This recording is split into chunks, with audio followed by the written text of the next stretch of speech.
Welcome to Reseller Recap, where we talk all things reselling across multiple platforms. Join us for real-life discussions on how we crush the elusive work-life balance. Grab a coffee and join us now. Hi guys, welcome back to another episode of Reseller Recap with Jen, Emily, and Morgan, our award-winning podcast. And yes, we will mention that every single call. Today we have our favorite CPA with us, Saudi from eClat, who does my taxes. I think he does everybody's taxes in the group because he is the best of the best in the space. Hi, Saudi. Hey guys, how are you? Too kind. I want to say the best of the best, but You are the best in the space. You know all the tips and tricks, and he has saved us tons. Yes. The business. It's also fun to hang out with. We hung out with him at Sellers United and it had so much fun. Didn't we tell that guy that we sold drugs and you were? We definitely did. The dealer. Yeah. He actually texted me asking for your number. No. I did get his number, so I was like, shit. Okay. Yeah, so a lot of people want us to do content for them, but I don't know. Like, hang around and then you'll see what we actually tell people about you. And you're like, actually, we don't need stop talking about me. The time was had, though. The time was had. Yeah. Yes. Yes, it was fun. To make bookkeeping attractive, right? And I hope you brought, I don't know. I feel like if you're going to talk about books, you need outfit changes. You know, you need puppets. You need something to make it entertaining. That's how Emily feels about numbers. You just do the number. You'll be just fine. You know, bookkeeping isn't sexy, but what is sexy is not wasting or throwing away money to the IRS or the state, right? So everything we do is to make money, and that's the point of having a business. You also want to keep it, right? It's not just making money, now it's keeping the money. And your biggest expense is always going to be, you know, life in your life will be taxes. That's just the way the cookie crumbles here. Yeah.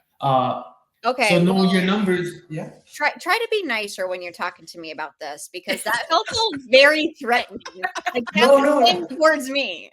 No, not threatening, but we just don't. I just hope we're not burning money, right? That's the whole point of this.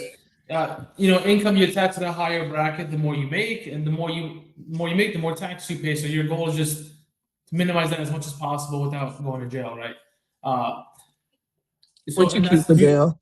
For prison, because that's federal. So we're too cute for that. I'm sure you guys that watched the Jersey Shore.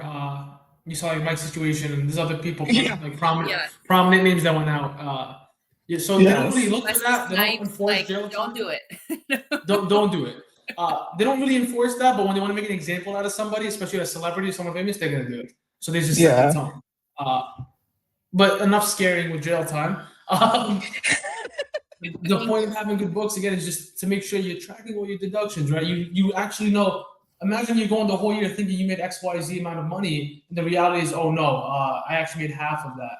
And it's so easy to get tangled and caught up with.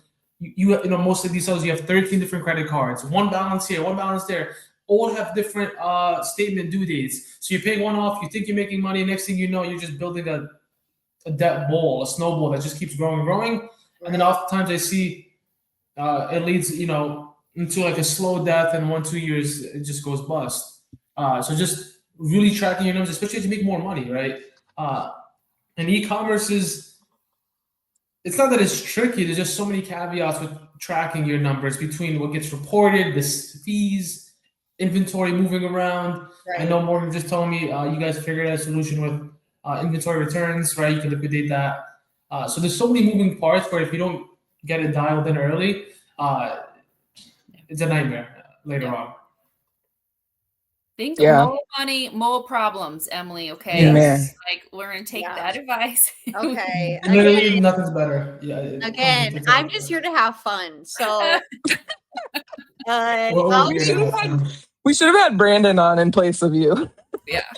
Yes. The one who does her tax stuff. No, you're making me sit and learn, and that's good for me. It's 2026. I need to take more responsibility, at least for my money, not for my actions. So that's my main goal.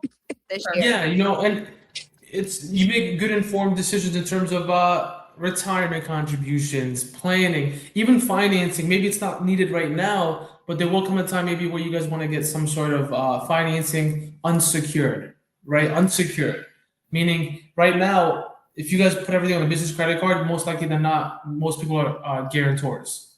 Meaning if the business goes bust, they're still responsible. The whole beauty of what I like about having an LLC or a corporation is if you could get unsecured financing, God forbid the business goes bust, that's it. It's not the business. Nothing affects you personally, right? But now if you have all these credit cards where you're a personal guarantor and anything goes south, you're personally liable for it. Mm-hmm. So having your books can help you get good financing terms, right? If you go to the bank or even an investor or a lender, they're going to want to see your financials. And if you don't have it, you just won't get the financing, right? And then there's an opportunity cost for that. Maybe you don't need it right now, but how nice would it be for everybody to have a $200,000 credit card with 0% APR? What can you guys do with that, right? Yeah. So, that's my love language. Yeah. Or even getting preferred terms. Let me go. Fly free. So it ties into so many different things, right? Just knowing your numbers in terms of one, should I even keep doing this, right? If you're working day in, day out, it's been 5 years and you're making, let's say 70,000, like, all right, do I want to continue this? Do I want to try something else? Does it make sense? Or you can know, is there an opportunity cost? Can I limit myself, right? My subscriptions last year were $7,000 in software. That's a lot. You guys probably have like 30 different subscriptions between Sellerboard, Keepa, or everything else you guys got going on. It's like, that stacks up. Can you limit it? Can you negotiate a better term? Or even with your vendors, right? If there's someone you're constantly buying from, maybe it doesn't work with like arbitrage because you go to the big name stores, but knowing your numbers, seeing what you paid, and just reevaluating that, right? Saying, hey, let's say you're working with a 3PL, and I did XYZ amount with you guys this year. Is there anything I can do to help minimize my burden and your burden? Because tracking my profits is a priority, right? Yeah. And then the best 3PL might say, okay, I can give you a better rate if you do this for me, or you can make actionable decisions to help improve your P&L. But if it's just guesswork, then it's just you're a business owner, you're wearing many hats, you got so much going on, so much slips through the cracks, right? Yeah, right. It's a good reminder. I think everybody gets in like mode and just doesn't think about like, hey, what can I change up? Just a slight change will make like a big difference to my bottom line and what I'm bringing in and stuff like that. Yeah, right. It's absurd. I don't quote me on this, I didn't make this quote, but it's absurd to do the same thing and expect a different result, right? Yeah. So let's say you're looking at, your financials now, for the last 2 years, you're like, okay, I made 40,000 last year, I made 40,000 this year. Why am I stagnant? What am I doing, or what is going to contribute to my top line more, right? If you're worried about doing all these tasks that don't actually generate revenue, maybe you're wasting your time, right? Where can I put my focus on to make more money? So the numbers tell a story. And then when you have your numbers, what to take it from there. Especially come tax time too, right? You need to, of course, for filing your taxes. And if you go to an accountant at the end of the year or tax season, they'll charge you to clean up the books. And it's like, okay, the books are cleaned up, but it doesn't help me, right? It just helps me file. It doesn't help me take any action during the year versus you being on top of it. Not even monthly. It can even be quarterly or something semi-annual, right? At least something during the year where you could actually do something. Right. I remember like in December, everyone's calling me, what can I buy? What can I spend? What can I purchase? How can I deduct it? Yada, yada, yada. And how do they know they need to spend? Because they have their books in order. They say, okay, this is my profits. Let's bring this down. Right. What are some of the mistakes you're seeing sellers make right now? I mean, do they ever change? Are they always the same? I'm just interested. I feel like so many sellers jumped out last year. And, you have a wave of people jumping into wholesale and getting out of arbitrage. I see it all the time. I'm not doing arbitrage. I'm going brand direct. What are some of those mistakes sellers are making that like long-term hurt them? I mean, you obviously probably said the big ones already, but it's not mistakes. It's more staying stagnant, right? E-commerce is not the same as it was 4 years ago. The same way you just told me you were maybe arbitrage, maybe you touched a bit of wholesale, now you're going brand direct. That's actually the most popular I see going on right now, and it makes the most sense, right? In terms of a margin perspective, because wholesale, it's really capital intensive. Arbitrage is great margins. It's just hard to scale that top line. So it's just being able to pivot, right? And that's one of the best things you guys can do. So what you mentioned, the way you're doing is flexible. That's the way to go, right? It's be able to pivot, change for market conditions, and and act accordingly. That's all. Right. What do you think are some good tips for getting ready for this tax season? Because it's rapidly approaching. Just gathering all the documents and ensuring you have everything as it comes in. One of the biggest mistakes I see people is in e-commerce, especially. What you can do is you can go on the IRS website and download something called your wage and income transcript, right? And what this has is it has everything that's issued under your social. A big mistake I see, and at least this will tell you exactly what the IRS has on file, and then you know exactly what to report on your tax return.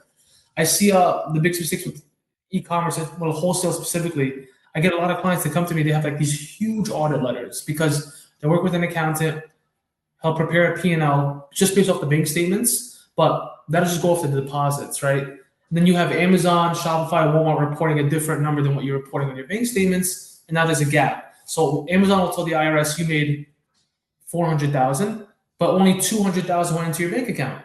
And that's what's getting reported on your tax return. So then there's a discrepancy. Now the IRS is going to audit you. It's going to automatically letter saying you owe taxes on $200,000, but that's not the case. You just worked with someone that didn't properly record the sales with the fees, right? And then you have these people.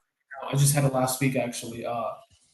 Someone said they owe $35,000 in taxes. He called me and he was the happiest guy in the world because I told you don't owe that money, but you just got audited because someone reported it wrong. Wow. So I guess the biggest tax tip I could give you guys is download your wage and income transcript and see what the IRS has on file for you. This will have everything, right? Your 1098 for your mortgage, any W-2s, any 1099s, and then you could use that information to file an accurate tax return. Because if it's done on the transcript, the IRS doesn't have it. You still have to report stuff that you have, but I can't wait to do that. I'm looking forward to that. That's going to be my peak of my day is downloading that today. You realize that, right? I'm very what do you know? I knew that existed, but I didn't ever think to use it in that regard. That is so smart. Okay. Yeah. Because then people think when you get an audit letter or something like that there's actually a human going there saying, let's send it out. No, it's all computer generated. The second there's a mismatch, it gets sent out. It's all computerized, right? So just make sure that you're reporting exactly what's on the transcript, and you're really not gonna have to worry about an audit. So go ahead. Yeah.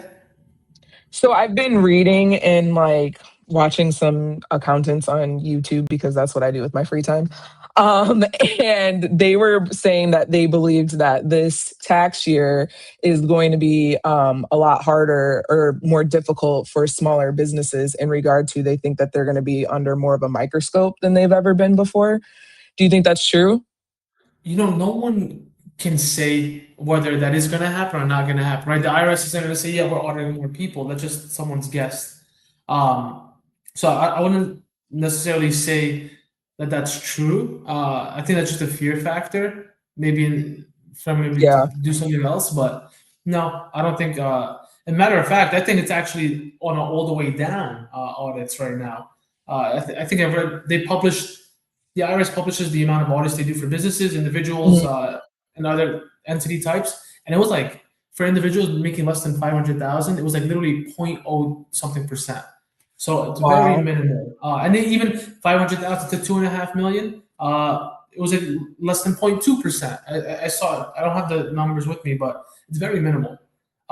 You really just have to, again, the biggest audit trigger is an income mismatch. It's all computerized. Or large expenses with low revenue. Stuff like that, right? If you're not going overboard, you'll be okay. Interesting. The biggest change for most people, you don't even have to be a business owner. That's going to help this year for 2025 from the one big beautiful bill.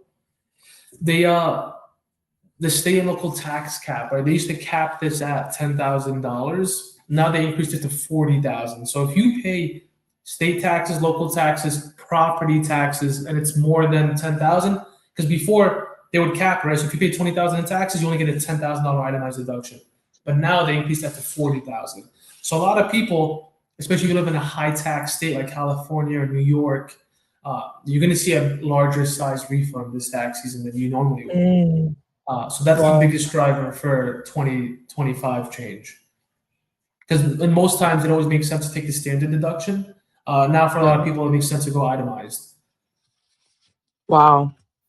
So I can move to California now and not worry about the property tax being. Oh, no. You still get creamed. You still get creamed. It doesn't not make out to be That's better. what I heard. It's The pain is just a little less. It's like okay. Yeah. Okay. It's like instead of a slow death, you just get shot in the head. That's all. Okay, you know? perfect. Looking forward. You're still dead. Looking forward to it. Wow. I feel like there's so much when it comes to tax season. It's very easy to get overwhelmed with just the amount of paperwork and making sure your numbers align and the fear tactic of it all. Because I mean, you can go to prison for this. Like you can end up paying fines. You can get audited. Like that is very real. But so prison, that doesn't apply if it's an accident, right? But if they can prove that you did it on purpose, that you try to conceal, then it's another story. But something, I missed this, I forgot that. You just pay the tax, pay the penalties, and they'll move on with their life. But I think they'd rather have the fine money than have to pay to have you in jail. In all honesty, I think they'd rather just have the money in their pocket. So that's their job, right? This is the conversations that happen when you watch too much Real Housewives. I mean, all their husbands, they're doing some crazy things, right? Yeah. Well, this is your get out of jail card. I know all. Make it look like an accident, not on purpose. No, I'm just kidding.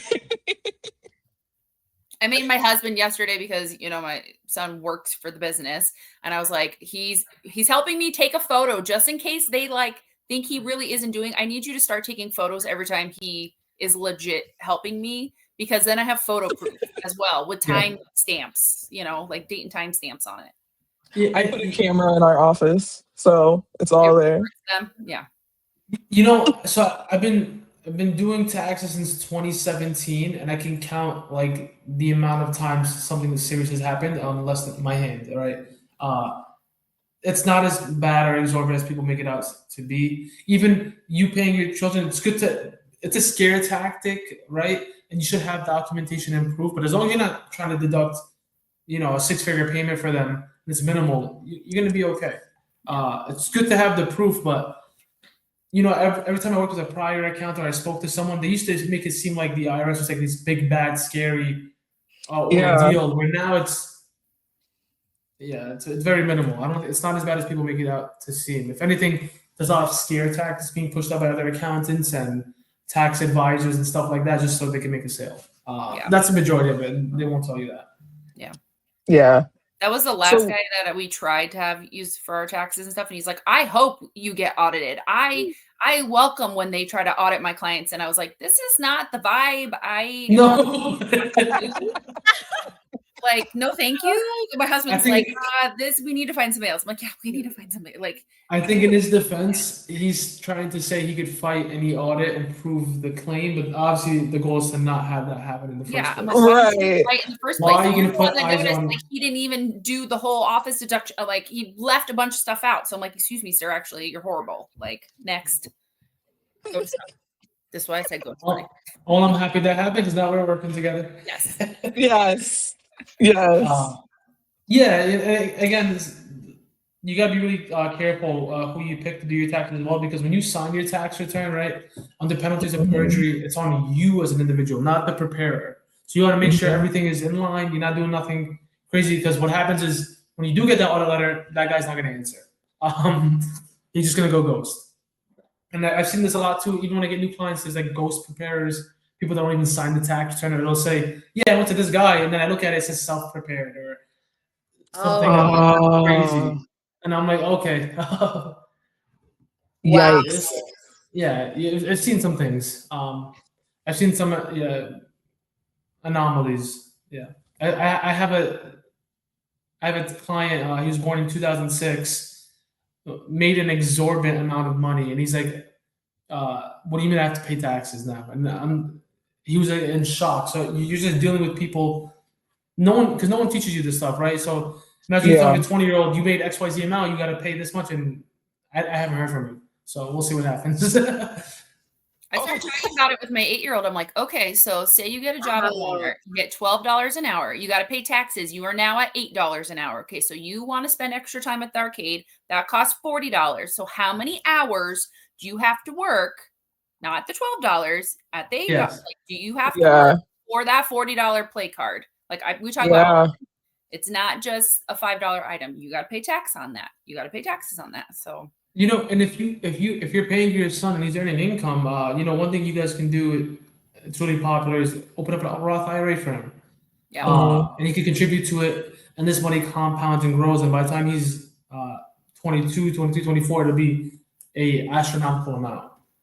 Let alone wait till 40, 50. And for that's time is your biggest beneficial factor, right? By the time he's our age, he'll be sitting on like a 7-figure mark if he contributes the max amount every year. I saw some projections in charts, right? Assuming an 8% return. I think if you max out your IRA every year, by the time he's 30, he can be sitting on multiple hundreds of thousands of dollars from 8 years old to now. So that's what in those college funds, but I feel like then it's stuck. What if your kid doesn't go to college? Where I feel like doing a Roth or something, you're setting them up for like financial stability later in life, you know? A 529, if you don't use it for college, you can convert it to an IRA. Oh, you can? Okay. They don't go to school, especially now college no one wants to go to anymore. It doesn't even make sense. Now, like really, it's not making sense. The tuition cost versus the ROI and getting an employment. You're better off just going on your own and trying to figure out a trade. Right. Because that's where they're making money. Even now, I'm worried about AI replacing me, right? But no one's replacing an HVAC technician or a guy that does landscaping because someone has to go there, right? AI can't do that. Right. So those fields are becoming more and more popular, and they're earning more and more income because no one wants to do it. So. Yep. Wow. So if you are a small business reseller, at what point do you think that they need to get a CPA or somebody to do their taxes? If you have any sort of business, you should have a qualified accountant do your taxes. That's standard, right? Even people that don't have a business, they'll go to an accountant. So if you have a business, work with an accountant. You want to make sure you're getting everything you're entitled to. Work with the good one, at least that looks for that stuff, right? Not someone that just takes what you give them and says, okay, have a nice day. Yeah, I think it's hard for people to find a good one. When I hear the situations is like Jen's story, I think that's fairly common. I had a similar story when we started entrepreneurship in our early 20s. We had a very difficult time finding somebody to do our taxes the right way. And I don't know what we expected, but it was terrible, so I think that's so common. And then you jump into e-commerce and you're dealing with returns in different platforms and then it's just a headache, so that's why I appreciate you bringing so much education to my community in the space because it is lacking. And you're right. A lot of what I hear is scare tactics. So then people don't want to reach out because they're just like, I don't even know what to do. And I probably did it all wrong. No, I said you're 100% right. The accounting industry is really underserved and there's not a lot of good people out there. Even like now, me responding to a client within 2 days is a competitive edge in this industry because you can't even get anytime I speak to someone, I haven't heard from my guy in 4 weeks, 5 weeks. And I always wonder, how are these people in business? And I'm sitting here, I'm genuinely curious, like, how are you in business if this is how you work with people? And that's not just one. I'm talking at this point hundreds actually of clients that have turned over to me. And I hear a nightmare story about the guy has answered in 6 months or something with what Jen mentioned, something crazy like that, or a ghost preparer or something like that. So I tried that. I tried to get a CPA forever, and it was just always walls I was running into. I could never find somebody. So I just learned how to do it myself. I'm an accountant by trade. So I was like, it can't be that much harder than what I do for like a corporate job. So I researched and I learned how to do it myself. I had a guy who looked over my taxes and he was like, wow, you should do this as a living. And I was like, well, Yeah, and it's not difficult. It's just knowing to do it the right way and not making any mistakes. I'm sure you yes. probably end up doing it better than some preparers. Yeah. If it's by trade, and it's really just rolling over the data from these forms onto your tax return. So it's not like Yeah. the craziest thing. But always get a second opinion, have someone overlook it too, because you want to say, hey, did you claim this or did you miss this? Because it could be costly. No, for Because I sure. And always it's scary. Yeah, and I told you I always used to do it myself, but then with the business, I just said I don't want to make any mistakes. Because Yeah. of our space, we have so many things we can deduct that bring down our liability that then affect your personal taxes and stuff and what your responsibility is. And so for me, it was like, look, Saudi's my guy to just like, how's this look? Make sure I didn't miss anything. The last couple of years, the things he's found that we've been able to now deduct are huge, like huge amounts. So it was just worth it to me. So Yeah, very once you're an S corp, 100%. Once you're an S corp, you need to hand it off. Even a Schedule Yeah. C filer can get not so bad, but S corp 100% do not do it yourself. Yeah. Anyone don't do it. Yeah. What would you say is like a hot tip for somebody to switch from LLC to S corp? Like, what is the number one like red flag? Okay, now is the time to switch. It depends on your location, right? Because that has a big factor in it. For example, New York City and New York State are in the federal, they don't recognize S corp status for New York City. Doesn't make sense there. California doesn't really make sense either. But in other states, it's pretty straightforward. It makes sense. I'd say the time to switch. Some people will say 60,000, 70,000. I'd go as far as to say is until you're netting 70 to $80,000 net income after all expenses. There's no need for an S corp in terms of tax savings because once you start running payroll, now you have disability insurance, unemployment insurance. You have to pay a payroll provider to process payroll. The costs add up, and the tax savings might not be there if your net income is not there. Yeah. That makes sense. Interesting. That's great. Very. Yeah, that's great to know. Interesting. Jen, do you have anything else? I know you know everything, but don't know everything. That's why I have Saudi. Like we just talked yesterday, or Tuesday, we were chatting about some stuff. And he was telling me about another new thing I did not know about. So, but we don't have to get into that. That's like a whole other talk. how do people get in contact with you, Saudi? So you can book a call with me directly on my website. That's usually the best thing. It's www.eclatfc.com. And then you book on my calendar and we can go over any questions then. Okay. I never charge for a consultation. I always give free advice. You want a second opinion. You want to make sure something's done correctly. Again, I never charge for advisor consultation. Okay. So if somebody wants to get a second opinion on like the prepared taxes, just schedule the Calendly call with you. Yes, and we'll review it together on the call, make sure everything's aligned, and we'll take it from there. Cool. Amazing. Yeah, that's great. That's simple. So we'll post all of Saudi's links below. So if you want to contact him and fully encourage you guys to, especially at the beginning of the year, this is a great January step in your business, not a December step in your business. April 14th messaging him. Yeah. Like, I forgot to do anything. And how do I do an extension? And I will not answer on April 14th. Good for you. That's the one thing. Good for you. That's one. Yeah. And I get a lot of it too. You'd be surprised. I'm sure you do. I bet you do. Emily I mean, the same people all the last few weeks. All of a sudden, it's a priority. But it's the name of the game. That's life. Right. A lot of people Yeah. procrastinate. Yeah. we'll post all his links below. Feel free to reach out, set up a meeting. Thank you guys for watching this episode. We hope that it was helpful. And again, we love Saudi. We love having him on here. We'll have him back again this year. You guys too. Yeah. Thank you so much. Thank you for being here. Until next time. Bye. Ciao. Talk to you guys later. See you tomorrow. Bye.